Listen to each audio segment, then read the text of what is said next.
বাসন্তী পোলাও বাঙালিদের অত্যন্ত পছন্দের একটা রেসিপি। বাসন্তী পোলাও অনুষ্ঠান বাড়ি ও পুজোর ভোগে আমরা বানিয়ে থাকি। কিভাবে বানালে ঝরঝরে হবে তা এই ভিডিওতে শেয়ার করব। থাকছে কিছু টিপস। ভিডিওটি পুরো দেখার অনুরোধ রইল। নমস্কার বন্ধুরা, কিচেন টেকনিকে আপনাদের সবাইকে স্বাগত। আমি মধুমিতা। আজ আমি বানিয়ে দেখাবো নিরামিষ বাসন্তী পোলাও। বাসন্তী পোলাওর জন্য আমি নিয়েছি এখানে 2 বাটি চাল। তবে চালটা যে বাটিতেই মাপ করে নেবেন, একটা বাটিতেই নেবেন, তাতে জলটা দিতে খুবই সুবিধা হবে। দেখুন আমি এই বাটির মাপে নিয়েছি, একদম সমান লেভেলে নিয়েছি, এতে করে চালটা আর জলটা সমান মাপে হলে ভাতটা খুবই সুন্দর ঝরঝরে হবে। এরপরে আমি এই গোবিন্দভোগ চালটাকে খুব ভালো করে ধুয়ে নেব। দিয়ে দিচ্ছি জল। তবে চালটা 4 থেকে 5 বার খুব ভালোভাবে ধুয়ে নেবেন। বেশি ঘষে ধুতে হবে না, এতে করে চালটা ভেঙে যেতে পারে। আলতো হাতে খুব ভালোভাবে ধুয়ে নেবেন, এতে করে যতক্ষণ না জলটা পরিষ্কার হয়ে যাচ্ছে। দেখুন চালটা আমার খুব ভালো করে ধোয়া হয়ে গিয়েছে। এরপরে একটা সুতির কাপড় নিয়েছি। চালটা ধুয়ে আমি এই সুতির কাপড়ের উপরে দিয়ে দেব, এতে করে চালের যে এক্সট্রা জলটা রয়েছে সেটা যাতে বেরিয়ে যায়। তবে আপনারা চাইলে এখানে থালার মধ্যে ছড়িয়ে দিয়ে হাওয়াতে একটু শুকিয়ে নিতে পারেন।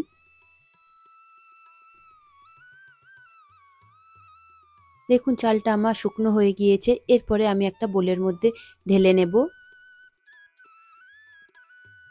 দেখুন চালটা বোলের মধ্যে নিয়েছি, আর চালটা কত সুন্দর ঝুরো ঝুরো হয়েছে। চালটা সবসময় শুকিয়ে নেবেন, ভেজা চালের ওপর কিছু দেবেন না। এরপর চালের মধ্যে বাকি উপকরণগুলো দিয়ে দেব। এখানে নিয়েছি 1 টেবিল চামচ পরিমাণে মেল্টেড ঘি। ঘিটাকে গলিয়ে দিলে চালের সাথে মিশাতে খুবই সুবিধে হয়, চালের সাথে খুব ভালোভাবে মিশে যায়। এরপর দিয়ে দেব 1/2 চা চামচ পরিমাণে হলুদ গুঁড়ো, আর দিয়ে দেব 1 চা চামচ পরিমাণে আদা বাটা, দিয়ে দেব 1 চা চামচ পরিমাণে কাঁচা লঙ্কা বাটা। তবে ঝালটা আপনারা নিজেদের স্বাদ মতো দেবেন। সঙ্গে দিয়ে দেব স্বাদ মতো নুন। নুনটা আপনারা নিজেদের স্বাদ মতো দিয়ে দেবেন।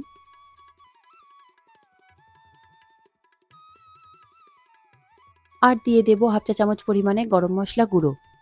এরপরে চালের সাথে মশলাগুলো খুব ভালো করে মিশিয়ে নেব। তবে চালটা যতটা ঝুড়ো হবে তাতে মশলাটা মাখাতে খুবই সুবিধে হবে। তবে আপনারা ঘিটা গরম করে তার মধ্যে হলুদ গুঁড়ো দিয়ে চালের সাথে মিশিয়ে নিতে পারেন, এতে করে পোলাওর কালারটা খুবই সুন্দর আসে।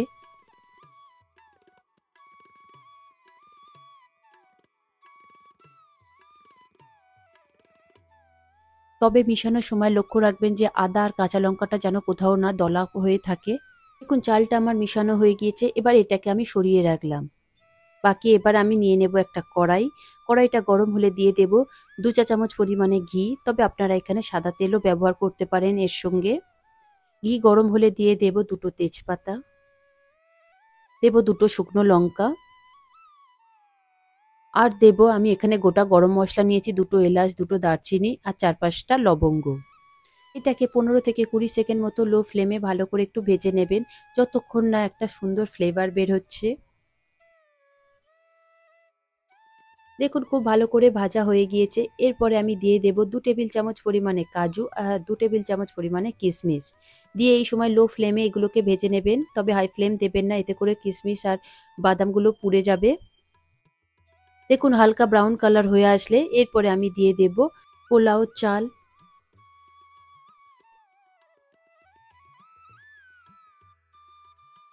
চাল দিয়ে গ্যাসের ফ্লেমটা হাইতে দিয়ে 3 থেকে 4 মিনিট মতো খুব ভালো করে ভেজে নেব।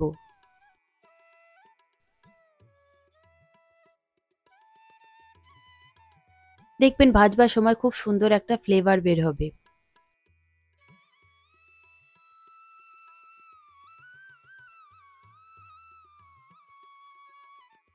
দেখুন পোলাও চাল আমার খুব ভালো করে ভাজা হয়ে গিয়েছে।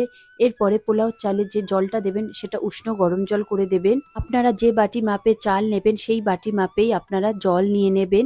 যদি 1 বাটি চাল হয় তাহলে আপনারা 2 বাটি জল নেবেন। পোলাওর জন্য জলের পরিমাপটা সঠিক হওয়া দরকার, তা না হলে পোলাও হয় শক্ত থাকবে কম জল হলে, আর বেশি জল হয়ে গেলে পোলাওটা একদমই নরম হয়ে যাবে। এরপর আমি 2 থেকে 3 চা চামচ পরিমাণে চিনি দেব। তবে আপনারা চিনিটা নিজেদের স্বাদ মতো দেবেন। যদি বেশি মিষ্টি পছন্দ করেন তাহলে একটু বেশি চিনি দেবেন, আর যদি কম মনে করেন একটু কম দেবেন। আমি এখানে 3 চা চামচ পরিমাণে চিনি দিলাম। চিনিটা দিয়ে খুব ভালো করে মিশিয়ে নিয়েছি। এরপরে গ্যাসের ফ্লেমটা একদম লোতে রেখে এটা 10 থেকে 15 মিনিট মতো হতে দেবেন। আর এখানে যে একটা ছিদ্র রয়েছে সেটা লবঙ্গ দিয়ে আটকে দেবেন, এতে করে স্টিমটা আর বেরিয়ে যাবে না। 6 থেকে 7 মিনিট পরে এটা আমি একবার খুলে দেখব, এতে করে সাইডে যে মশলাগুলো চলে গিয়েছে সেটাকে খুব ভালো করে আরেকবার মিশিয়ে দেব। দেখুন আমার মিশানো হয়ে গিয়েছে। এরপরে ঢেকে দিয়ে আমি বাকি সিদ্ধটা হতে দেব। দেখুন এরপরে ঢাকা খুলে আমি দেখছি পোলাও চালটা দেখুন একদম পারফেক্ট ভাবে রেডি হয়ে গিয়েছে।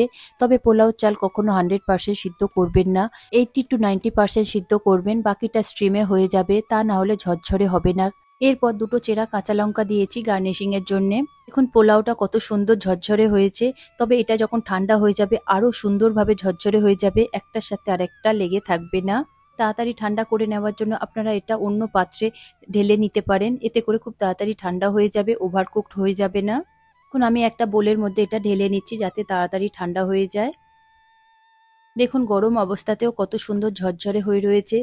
আপনারা এই পদ্ধতিতে তৈরি করবেন, দেখবেন ভাতটাও খুবই সুন্দর ঝরঝরে হয়েছে আর খেতেও অসাধারণ হয়েছে। তবে বাসন্তী পোলাও আমিষ কিংবা নিরামিষ যে কোনো রেসিপির সাথে ভীষণই ভালো লাগে। আশা করি আজকের এই রেসিপিটি আপনাদের ভালো লাগলো। ভালো লাগলে এভাবে একবার বানিয়ে দেখবেন, আমার মনে হয় আপনাদের সকলেরই ভীষণ ভালো লাগবে। ভালো লাগলে লাইক শেয়ার করবার অনুরোধ রইল, সাথে এইরকম সব নিত্য নতুন রেসিপি পাওয়ার জন্য কিচেন টেকনিককে সাবস্ক্রাইব করে পাশে থাকার অনুরোধ রইল।